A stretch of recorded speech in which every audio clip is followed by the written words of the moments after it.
के बाजी? अरे के बाजी का वो घर में दिखाई आप नहीं की भौजी बड़ी खोलो आपके मानी। खोली जी भौजी। के है ये बबुआ जी? पंकज भैया बाणे ना जी वहाँ के तो नहीं खे। तो दुर्गा पूजा के चंदा खाती आइल बन जा के दी।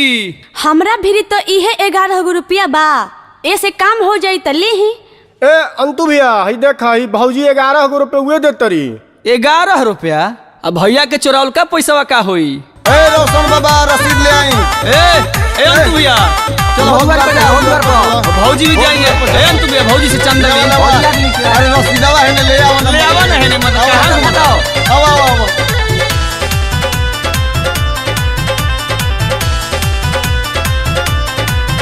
असो पूजा के बीड़ा उठा लेनी हो। अच्छा इ तो बड़ा बढ़िया बात बा। भौजी चंदा मुहाला से मिलल बा कौन। देखी जा सगरो काटी जा घूम घूम के।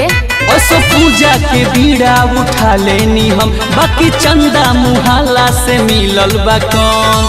भैया के रुपया जवन, भैया के रुपया जवन चोरवलू सब दिना बकसा खोलबू की ना।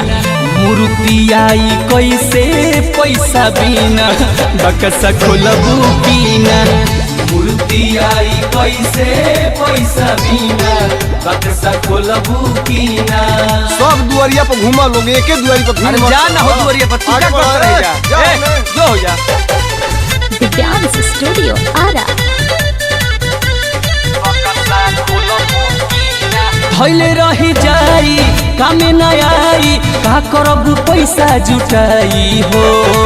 खर्चा कर तोहार पाई पाई, दोगिना कदी है देवी माई हो। अरे जौन रही तो नहीं देव। तो इतना से ना होई। भैले रही जाई कामे न आई, का करब पैसा जुटाई हो।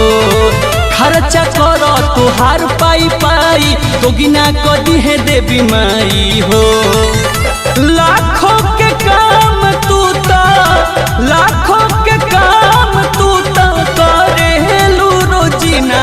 बकसा खोलबू की ना। मूर्ति आई कैसे पैसा बिना बकसा खोलबू की ना। मूर्ति आई कैसे पैसा बिना बकसा खोलबू की ना। कितना उन्हें से मिलल हा? टोटल जोड़ के 6162 रुपया। यही में 2-3 गो नोट फाट गइल बा।